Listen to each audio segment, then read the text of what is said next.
All right, so I'll start with the questions from the live chat last night and go from there.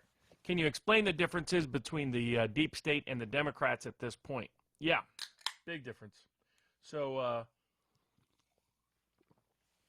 the deep state is the dual state. Goes back to the late 19th century. The Economist, a writer for the Economist, called it this, the UK publication, to explain how could you have government function independent of its elected officials, and often in rejection of the will and the interest of the people.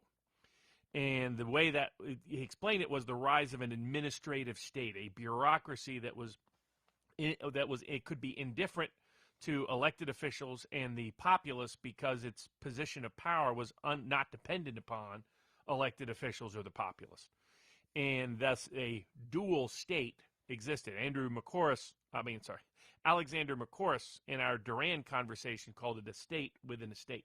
It's another way to think of it.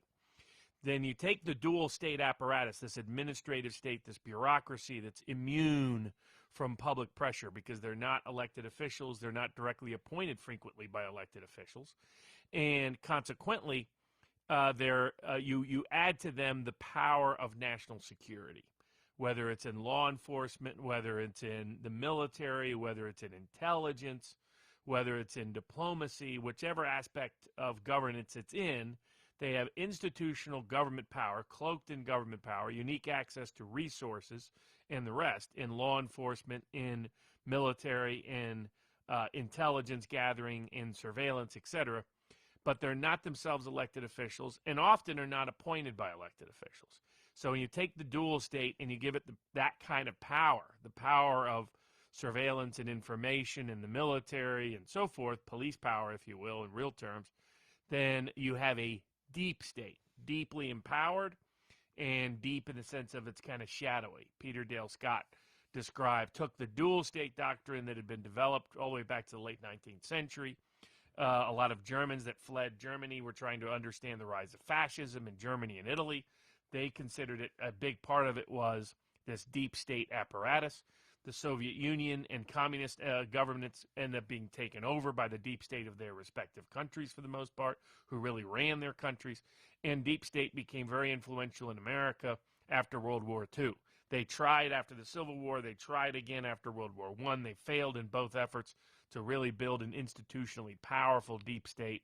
They achieved it after World War II, getting Harry Truman to create the National Security Agency, the Central Intelligence Agency, a massively expanded Pentagon.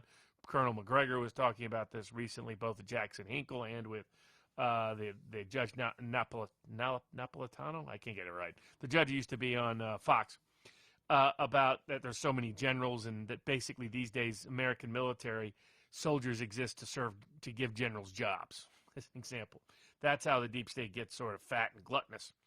And so the deep state is and their ties in the private sector are to certain billionaires, certain corporate capital, certain financial banker interest, often reflected in the academy and the think tanks and the media and in Hollywood. Because deep state has long tentacles, both go from out in and from in out. The deep state has its own agenda, mostly driven and directed by the intelligence community in particular. Used to be the Dulles brothers had a lot of power, and they're sort of WASP inheritors from the post-World War II era, dating back to the Office of Strategic Services, the OSS, during World War II, with their places of influence spread throughout, Operation Mockingbird and MK Ultra and what have you. But it's expanded and extended beyond that, and the people that have influence within it are the Rockefellers, the George Soroses, the Bill Gates, at different levels and to different degrees and different focal areas of focal points. And so that agenda sometimes aligns with Democratic Party interest, sometimes doesn't.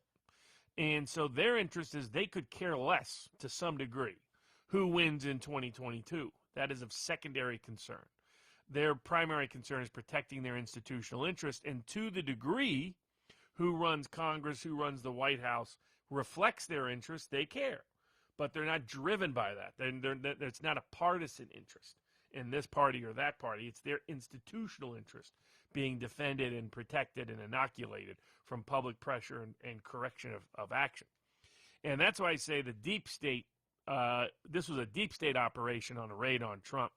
I said that on our very first Monday Bourbon with Barnes within an hour or two of the announcement even coming out, before anything had gone public in terms of the details. And we've seen more and more and more evidence of that.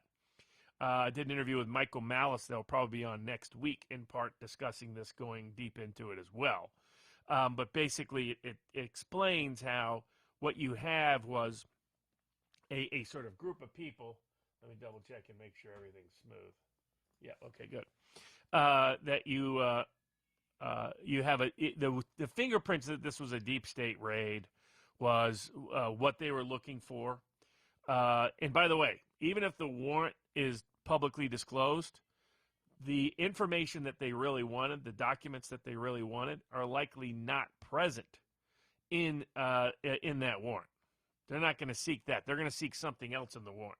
So the warrant probably looks like the National Archives have certain records under the Presidential Records Act that's been requested from Trump. He hasn't turned it back over, and that's why. And they have imminent risk it's going to be destroyed based on some inside information that they'll likely attribute it to a deep state source, but it really wasn't the deep state source, is my guess. And that's what the warrant will read like. Well, you won't find. We're looking for the stuff that embarrasses us, that Trump took with him, and we want to destroy, so there's no documentary proof of it. So that's part one of what they were looking for and how they did it. Second, the fact they tried to make it secret rather than leak it themselves. Trump is the one who disclosed it. They didn't. The fact that, third, they went to a deep state-oriented judge, magistrate, to sign off on the warrant. Fourth, the fact that they didn't allow the attorneys to be present to observe what they were looking for. Fifth, that they didn't disclose immediately what was being requested in the warrant. Sixth, that they requested the cameras to be turned off inside so no one could see what they were doing. This was an up-and-up warrant. They would welcome the cameras, not reject them. Seventh, that they searched for a long time, much longer than would be needed to find whatever was likely listed in the warrant. Eight, the fact that they broke the safe to try to get what the super secret documents were, and then there was nothing there. Ninth, that they kept the lawyers from, or anyone else on Trump's team, from being able to observe their actions. And 10th, the fact no inventory was turned over. So all of that suggests they're really looking for documents that are not listed in the warrant. That's the whole reason for this extraordinary action. And Trump probably got one over on them, because apparently Trump gave him a whole tour months before, said, here's where he stores stuff. It was probably Trump who told him, yeah, I think it's in Melania's closet over there. And said, oh, I keep the real secret stuff in the safe.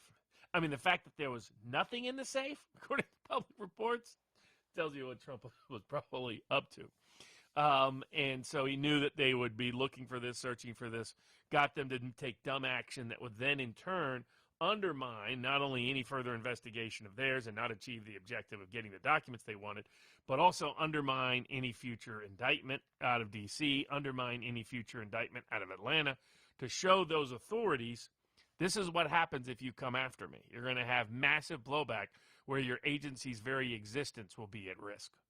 So I think so the Democrats are interested in Democrats holding power. The deep state is interested in the deep state holding power.